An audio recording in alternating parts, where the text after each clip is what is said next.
Magandang hapon sa ating lahat. Narito update sa magiging lagay na ating panahon. Huli natin na mataan yung minomonitor nating low pressure area sa layong 635 kilometers silangan ng Apari, Cagayan.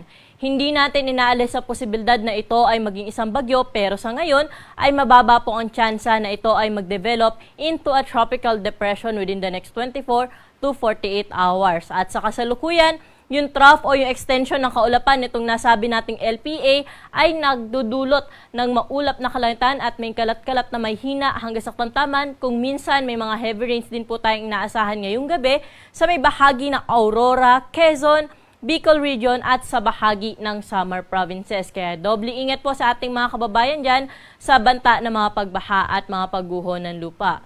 Samantalang, habagat naman o yung southwest monsoon patuloy pa rin umiiral sa may kanlurang bahagi ng Luzon. Kaya kung makikita po natin, itong western section ng Luzon ay balot pa rin po ng kaulapan. Lalo na itong Ilocos Region, Zambales, Bataan, pati ho dito sa Metro Manila, Cavite, Laguna, Batangas, Occidental Mindoro at sa may northern portion ng Palawan. Ngayong gabi ay makakaranas po tayo ng maulap na kalangitan at may mga kalat-kalat na mga pag-ulan. Kaya doble ingat po sa ating mga kababayan na uuwi po sa kanilang mga tahanan ngayong gabi at mamaya madaling araw po sa mga nabanggit na lugar. Samantala, sa nalalabing bahagi ng ating bansa ngayong gabi ay mga isolated cases o mga panandaliang buhos ng mga pag-ulan lamang yung ating inaasahan. At para naman sa magiging lagay na ating panahon bukas sa araw ng pagbubukas ng klase sa malaking bahagi po ng ating bansa. Itong bahagi po ng Northern Luzon, inaasahan pa rin natin na makakaranas po ng makulimlim na panahon bukas at may mataas na tsansa ng mga kalat-kalat na mga pag-ulan. Dala po ito ng habagat dito sa may western section ng Northern Luzon at dahil naman sa trough ng low pressure area sa may silangang bahagi o sa may Cagayan Valley area. Kaya doble ingat po sa ating mga kababayan dyan at huwag kalimutan magdala ng payong sa ating mga kababayan o sa ating mga estudyante po na papasok sa kanilang mga paaralan. Samantalang dito naman sa Metro Manila, pati na rin sa ibang bahagi pa ng Luzon, inaasahan natin na bukas ng umaga hanggang tanghali ay maaliwalas pa yung ating panahon. Pero sa oras ng uwian ng klase ay posible ho tayo makaranas ng mga panandaliang buhos ng mga pag-ulan, dala ito ng habagat at ng mga localized thunderstorm. Pwede nating i-monitor yung mga thunderstorm advisory na nilalabas po natin sa ating social media accounts pati na rin po sa ating website para makapaghanda ho tayo kung sakaling may inaasahan tayong mga pag-ulan within the next 2 to 3 hours. Temperatura natin bukas dito sa Metro Manila ay mula 26 hanggang 32 degrees Celsius, Baguio City 22 hanggang 18 degrees, samantalang sa Lawag aabot sa 32 degrees ang maximum temperature pati na rin sa bahagi ng Tuguegarao at sa Legazpi City. Sa may Tagaytay naman, 24 to 30 degrees Celsius ang agwat ng temperatura. Sa bahagi naman po ng Kalayaan Islands, pati na rin sa may Puerto Princesa, 26 hanggang 31 at hanggang 32 sa Kalayaan Islands, yung inaasahan natin magiging agwat ng temperatura. Sa mga kababayan naman natin sa Visayas at sa Mindanao, magpapatuloy yung kanilang nararanasan na fair weather condition o maaliwalas na panahon sa umaga hanggang tanghali. Hapon at gabi, mataas yung tsansa ng mga isolated o yung mga panandaliang buhos ng pag-ulan dala ng localized thunderstorm. Temperatura natin bukas sa Iloilo ay 26 to 33 degrees Celsius. Sa bahagi ng Metro Cebu at sa Tacloban, aabot sa 32 degrees Celsius yung pinakamataas na temperatura. Sa Cagayan de Oro naman, temperatura natin bukas 26 to 32 degrees Celsius. Sa may Zamboanga at sa Metro Davao, may kainitan aabot sa 33 degrees Celsius ang pinakamataas na temperatura. Sa mga kababayan naman natin na maglalayag, magandang balita dahil wala ho tayo nakataas na gale warning saan mang baybayin na ating karagatan at journey magiging banayad hanggang sa katamtaman lamang ang mga pag-alon sa ating baybaying dagat.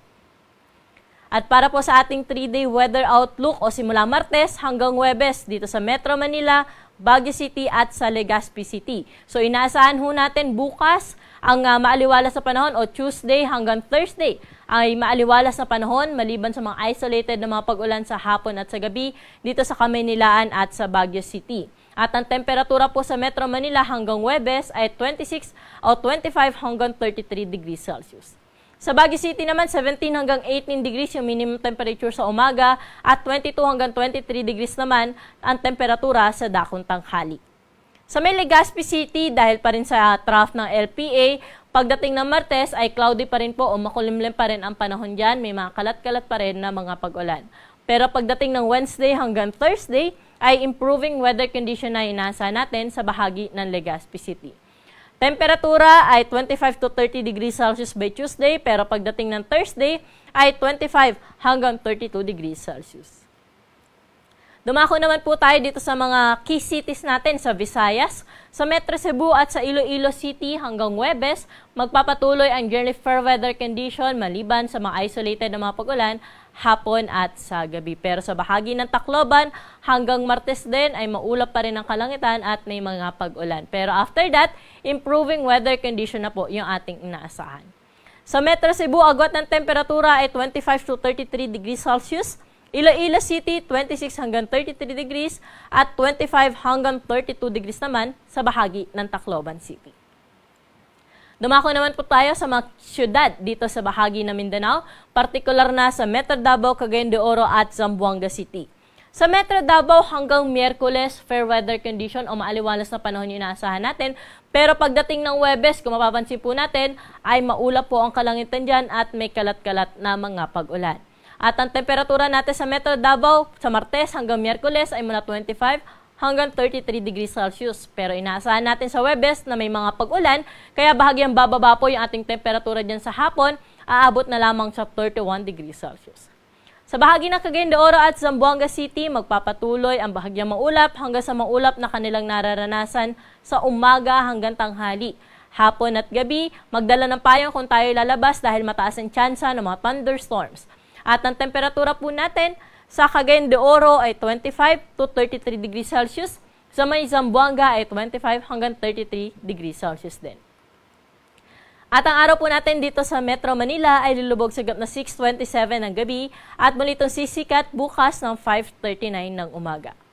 Para sa karagdagang impormasyon, i-like at i-follow kami sa aming social media account sa DOST_Pag-asa at bisitahin ang aming website sa pag-asa.dost.gov.ph. At yan po yung latest dito sa Weather Forecasting Center. Ako po si Ana Cloren Horda. Magandang hapon.